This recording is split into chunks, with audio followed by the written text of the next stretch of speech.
नमस्कार दोस्तों, मैं राकेश श्रीवास्तव। चुनाव प्रचार का आज आखिरी दिन है।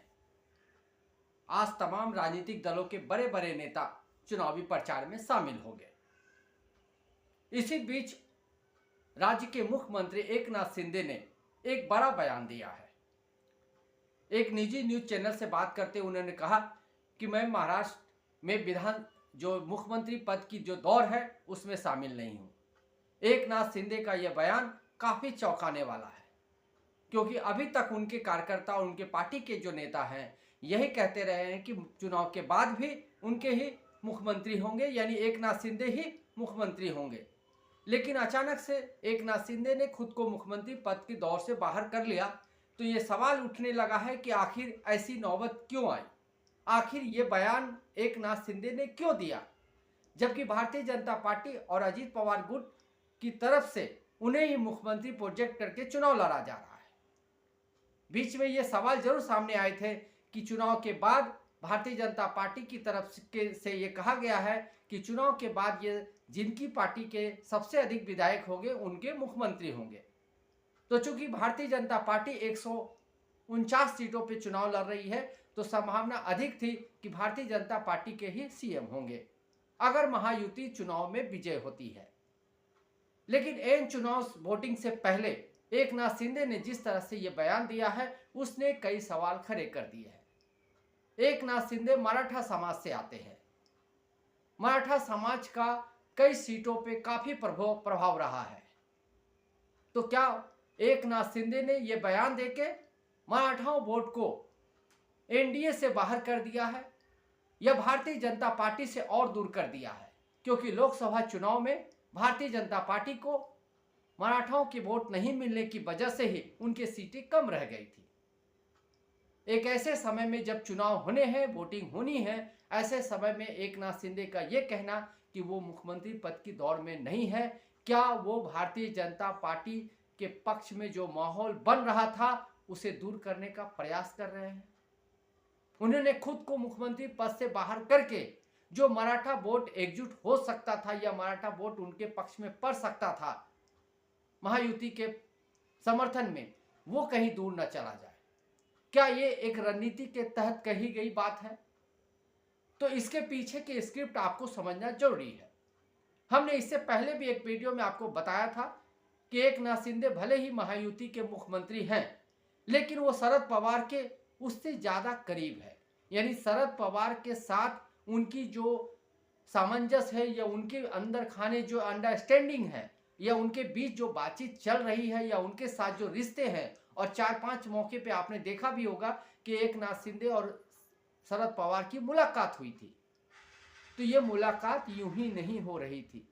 इस मुलाकात के पीछे का सबसे बड़ा एजेंडा ये है कि एकनाथ शिंदे को मालूम है कि अगर महायुति की का बहुमत आता भी है तो उन्हें मुख्यमंत्री के तौर पे प्रोजेक्ट नहीं किया जाएगा। यही वजह है कि उन्हें 80 सीट पे सीमित कर दिया गया है। 80 सीट मिलने की वजह से अगर एकनाथ शिंदे अच्छा भी परफॉर्मेंस करते हैं तो 50-60 सीटों तक वो चुनाव जीतकर ला सकते हैं। इतने सीटों में वो अपना मुख्यमंत्री नहीं बना पाएंगे। भारतीय जनता पार्टी चूंकि 149 सीटों पे चुनाव लड़ रही है, तो उसकी सीटें अधिक आने के सबसे अधिक चांसेस है। तो इससे पहले अमित शाह ने एक बार साफ कर दिया था कि जिस पार्टी के जिसके ज्यादा विधायक होंगे उनके ही मुख्यमंत्री होंगे।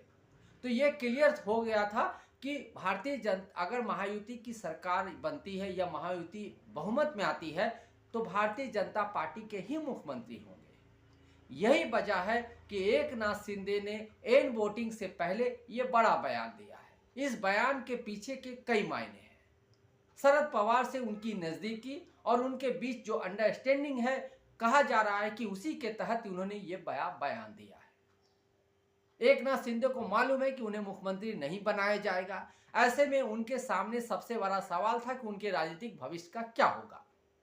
यही वजह है कि कहा जा रहा है कि एकनाथ शिंदे शरद पवार के इशारे पे उन्होंने ये बयान दिया है, ताकि मराठा जो वोट है जो महायुति की तरफ जा सकता था किसी वजह से या एकनाथ शिंदे की भी वजह से, ताकि वो मुख्यमंत्री बनेंगे दोबारा से, वो वोट अब खिसक कर महाविकास अघाड़ी की तरफ पूरी तरह से शिफ्ट हो सकता है।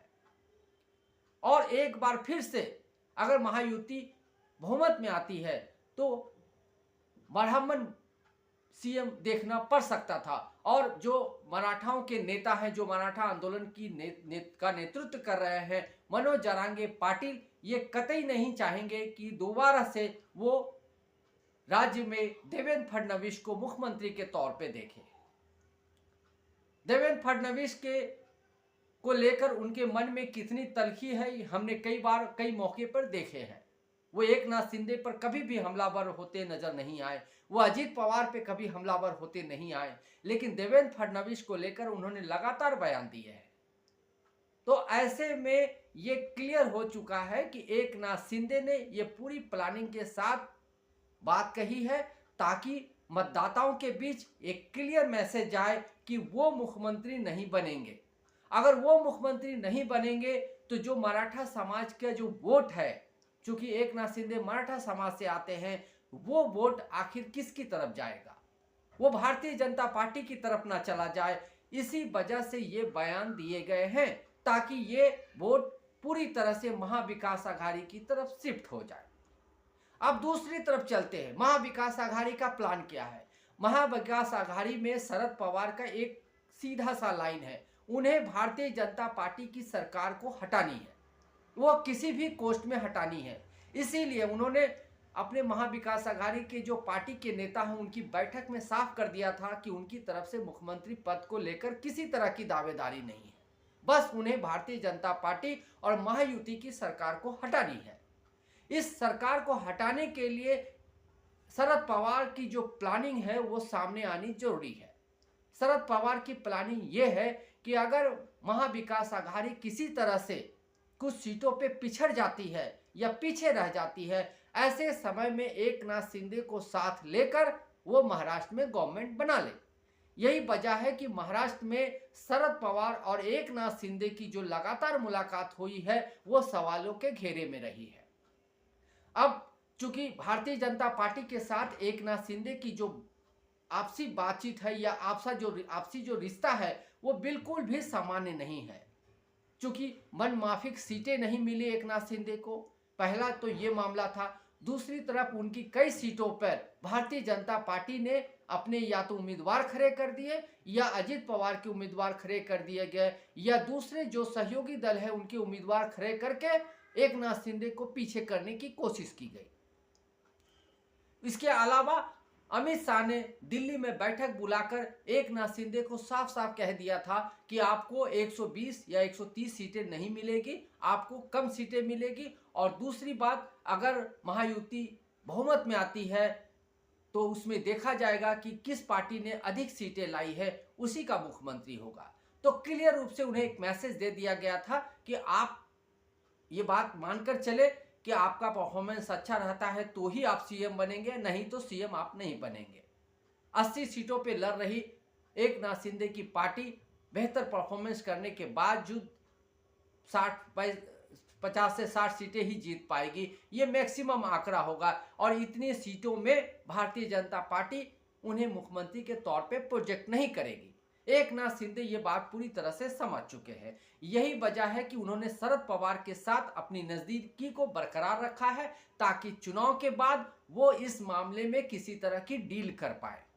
और शरद पवार भी ये जानते हैं कि चुनाव के बाद जैसी स्थिति बनेगी उसी के हिसाब से महाविकास आघाड़ी और महायुति का जो गठबंधन है उसका वह भविष्य तय होगा।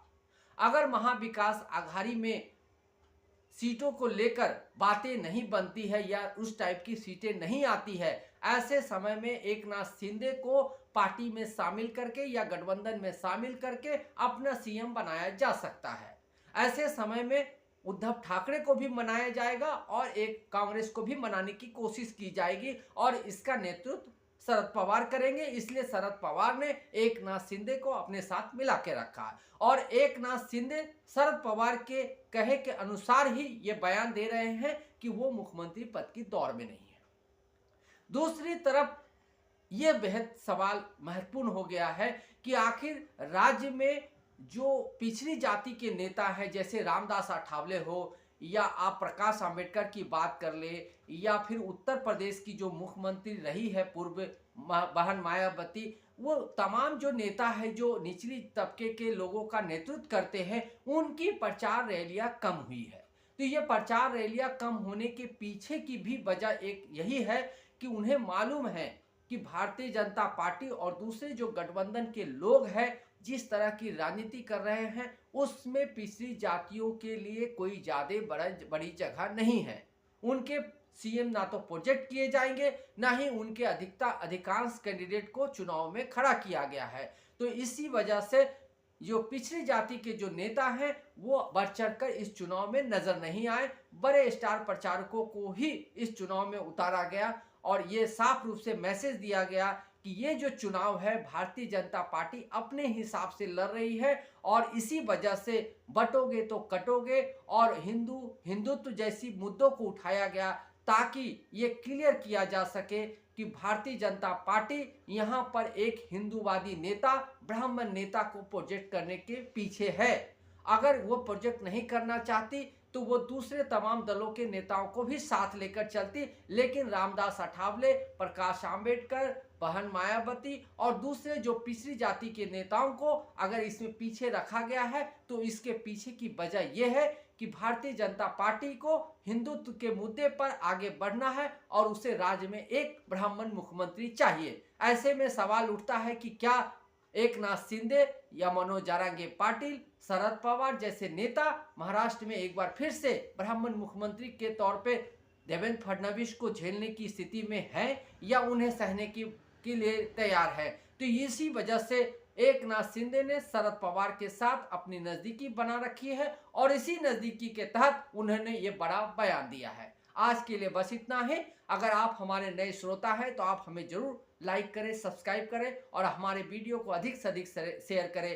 अगले मुद्दे पर हम फिर से मुलाकात करेंगे, तब तक के लिए नमस्कार।